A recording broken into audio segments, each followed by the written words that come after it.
योग को समझने के लिए या इसके ऊपर जो बुक्स हैं वो मैंने, एक तो हमारी गीता है ही है, भागवत गीता का दूसरा अध्याय जहां से ये सांख्य योग शुरू होता है, और सांख्य योग पर आधारित एक महागीता है जो अष्टावक्र जनक संवाद है। अष्टावक्र ने राजा जनक को ज्ञान दिया था इसी सांख्य योग के माध्यम से। और बात करते करते किताब आप पढ़ेंगी तो जनक और अष्टावक्र की बात शुरू होती है और किताब एंड होते होते जनक को ज्ञान प्राप्त हो जाता है। तीसरा जो पतंजलि योग है वो एक मेथोडोलॉजी है कि हमें करना क्या है और उसके क्या इफेक्ट्स हो, वह भी पूरा का पूरा इसी सिद्धांत पर आधारित। तो योग को अगर आप आगे बढ़ाना चाहते हैं, हठ योग को अगर आप आगे बढ़ाना चाहते हैं, क्योंकि हठ योग की अपनी एक सीमा है, शरीर से हम कितना करें, प्राणायाम आप कितना करें, उसकी एक लिमिटेशंस बनती है, लेकिन वो भूमिका बना देती है कि शरीर और प्राण का संयोजन करने के बाद आदमी मन पर नियंत्रण पा सकता है। यह हठ योग की कीमत है। यहां हम मन पर कोई नियंत्रण नहीं करते। तो यूनिवर्सल कॉन्शियसनेस के प्रतीक अगर हम श्री कृष्ण को लेते हैं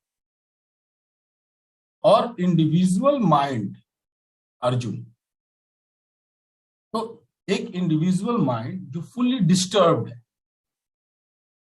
पूरा ही डिस्टर्ब्ड है, और वो यूनिवर्सल कॉन्शियसनेस को एब्जॉर्ब नहीं कर पा रहा। सीधा सा परिप्रेक्ष्य ना, यूनिवर्सल कॉन्शियसनेस उसके ठीक सामने मौजूद है और पूरी तरह से तैयार है जो भी उसके पास है सारी शक्तियों को देने के लिए, लेकिन इंडिविजुअल माइंड फुल्ली डिस्टर्ब्ड है और वो उसको चैनल नहीं कर पा रहा। ये इसकी सांख्य योग की भूमिका बनती है, यहां से गीता की भूमिका है। अब जब शुरुआत होती है, माइंड के डिस्टर्बेंस कहां पर है, तो सबसे पहला जो माइंड का जो डिस्टर्बेंस है अर्जुन में, वो है शोक। हिंदी में शोक कहते हैं, इंग्लिश में इसको कैसे ट्रांसलेशन करेंगे, ग्रीफ कह सकते हैं, थोड़ा क्लोज है, लेकिन शोक के एग्जैक्टली इक्वल नहीं है ग्रीफ ना ये वर्ड। तो अब यहां से, और यूनिवर्सल कॉन्शियसनेस जो है श्री कृष्ण अर्जुन के मन की एक एक बीमारियों को सही करते जा रहे हैं। पूरी बीमारी सही नहीं होती, लेकिन एक एक अध्याय में धीरे धीरे धीरे धीरे उसको क्लेरिफाई करते करते करते करते लास्ट में उनकी मन की बीमारी पूरी तरह से दूर हो जाती है और माइंड जो है यूनिवर्सल कॉन्शियसनेस की ऊर्जा को चैनल करता है और बॉडी ऊर्जावान। आप देख रही हैं कि और पहला श्लोक शुरू होता है शोक और वैल्यू ऑफ लाइफ। तो हमें भी, हम सब अर्जुन के प्रतीक हैं, जितना भी इंडिविजुअल व्यक्ति है वो सब ही अर्जुन का प्रतीक है, और यूनिवर्सल कॉन्शियसनेस जो बियॉन्ड है उसकी एम्बॉडीमेंट श्री कृष्ण है। तो अर्जुन को सारा ज्ञान है। हमें दो चीजों से यहां से शुरुआत शुरू होती है सांख्य योग, जहां माइंड की डिस्टर्बेंस की रूट है। रूट ये है कि शोक मनाना, पहला शोक में होना। शोक में अगर हम होते हैं तो हम ना खा सकते हैं ना पी सकते हैं, हमें कोई भी चीज पसंद नहीं आती, चाहे आपके पास अच्छे से अच्छे पदार्थ हो, सब कुछ दे दिया जाए, बच्चे हैं, पति है, पत्नी है, सब कुछ है, लेकिन अगर माइंड शोक में चला गया तो वो शरीर में प्राण ऊर्जा बिल्कुल सिकुड़ जाती है और शरीर निस्तेज हो। Thank you.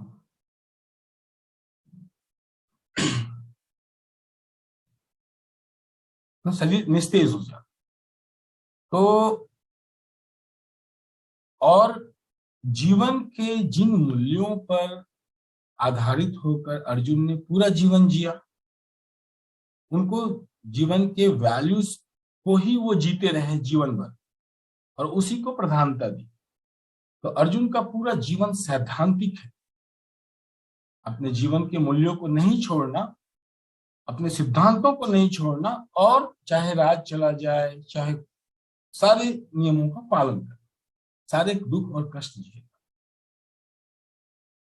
उसके बावजूद भी जब ऐसी घड़ी आती है जहां पर डिसीजन मेकिंग करना है, और ये डिसीजन मेकिंग क्रूशियल है, जो कि पूरे जीवन को प्रभावित करे, भविष्य को, वहां पर माइंड साथ छोड़।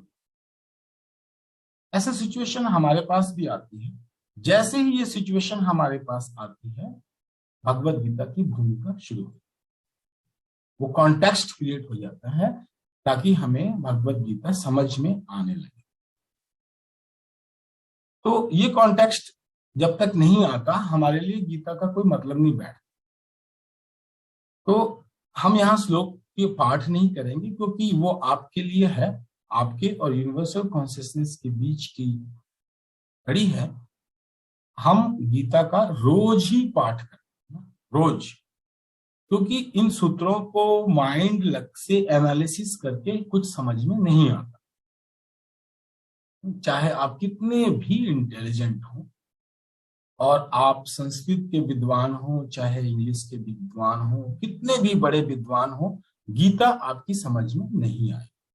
आप व्याख्या कर सकते हैं, शब्दों को तोड़ सकते हैं, समझा सकते हैं, 10-20 किताबें लिख सकते हैं उसी पर, लेकिन समझ आपके पास बिल्कुल नहीं आएगी, क्योंकि समझ आती है श्रद्धा और भक्ति से।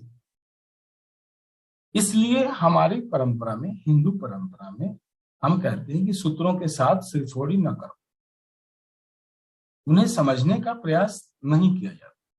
आप सिर्फ रोज उसका पाठ करो श्रद्धा और भक्ति से, और धीरे धीरे वो कॉन्टेक्स्ट, जब भी जीवन में ऐसा कॉन्टेक्स्ट आएगा, वो सूत्र अपने आप आपको समझ में आने लगे जीवन के जीने के साथ।